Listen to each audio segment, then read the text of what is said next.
The Gold Coin of Croesus by Amanda Jones.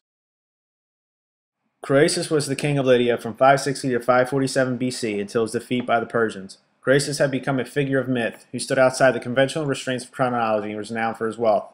Croesus is credited with issuing the first true gold coins with a standardized purity for general circulation. These coins were quite crude and were made of electrum, a naturally occurring pale yellow alloy of gold and silver.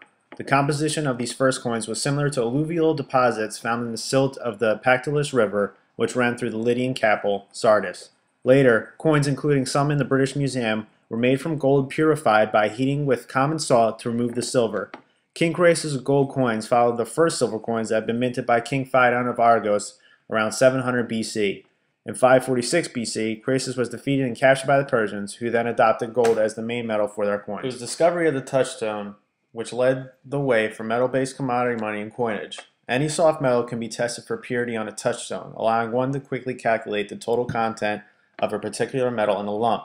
Gold is a soft metal, which is also hard to come by, dense, and storable. As a result, monetary gold spread very quickly from Asia Minor, where it first gained wide usage, to the entire world. Using such a system still required several steps and mathematical calculation. The touchstone allows one to estimate the amount of gold in an alloy, which is then multiplied by the weight to find the amount of gold alone in a lump. To make the process easier, the concept of a standard coinage was introduced.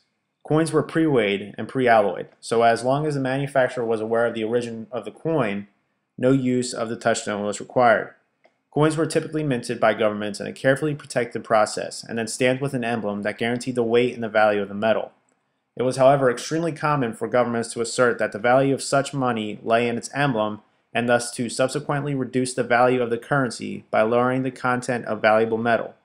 Stability came into the system, with national banks guaranteeing to change money into gold at a promised rate. It did, however, not come easily. The Bank of England risked a national financial catastrophe in the 1730s when customers demanded their money be changed into gold in a moment of crisis. Eventually, London's merchants saved the bank and the nation with financial guarantees. Another step in the evolution of money was the change from a coin being a unit of weight to being a unit of value. A distinction could be made in its commodity value and its specie value. From this crude coin, it has transitioned into the dollar as we know it today.